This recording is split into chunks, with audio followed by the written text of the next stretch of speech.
Hey guys, Mr. Backberg here. In this video, we're going to look at modeling periodic behavior with sinusoids. As we're looking at constructing a sinusoidal model using time, the first thing we're going to look at doing is determining our maximum value, which we're going to call capital M, and also determining our minimum value, which we're going to call little m. Now these m values are going to affect the amplitude. So the amplitude, or our a value, we're going to calculate by doing a equals capital M minus little m, and then dividing by 2. And the vertical shift is going to be c equals capital M plus little m over 2. The next thing we want to look at is the period, which we're going to call p, and that's the time interval for one single cycle of our periodic function. And what we're going to do is the horizontal shrink, or the horizontal stretch, is going to be our b value, which we're going to do 2 pi divided by the period p. And then the last thing we have to do is choose an appropriate model based on the behavior at a given time, capital T. So there are 4 different options available to us depending on what's happening within our situation. We'd pick the first one if we're attaining a maximum value at our capital T time. We'd pick the second one if we're attaining a minimum value at a capital T time.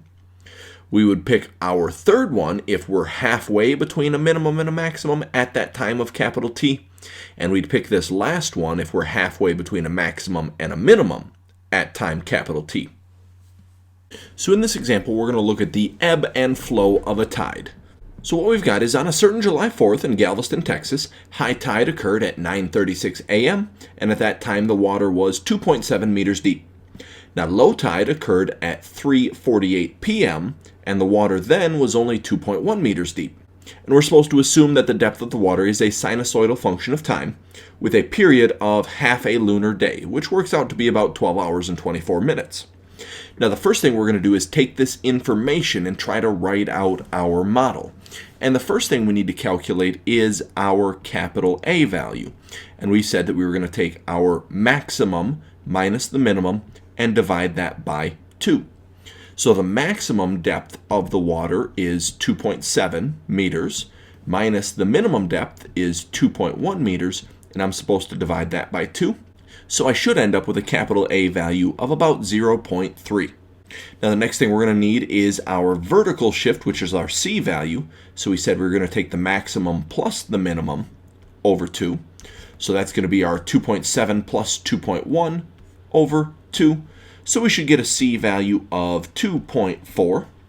And we know that the period is 12 hours and 24 minutes. Now if we convert that into a decimal, since there's 60 minutes in an hour, the 24 minutes would really be like 12.4 hours.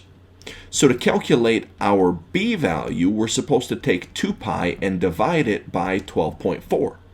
And if we reduce that down, that happens to be pi over 6.2. Now to figure out which equation we're going to use, we know that we hit a maximum height, a high tide, at 9:36 a.m.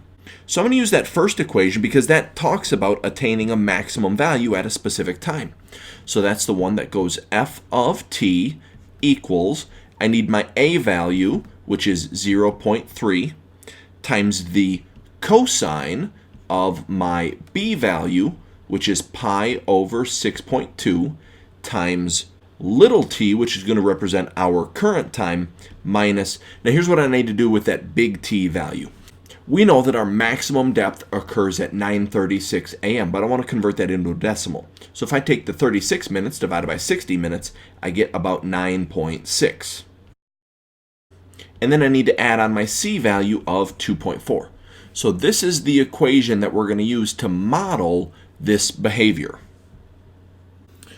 So we've got our function in front of us, and I've got some questions based on that function. So we're going to use this function and our graphing calculator to help us out. The first thing we've got is we want to figure out at what time on the 4th of July did the first low tide occur. So I'm going to fire up my calculator. So in my y equals screen, I've got that model typed in. Now we do have to adjust our window.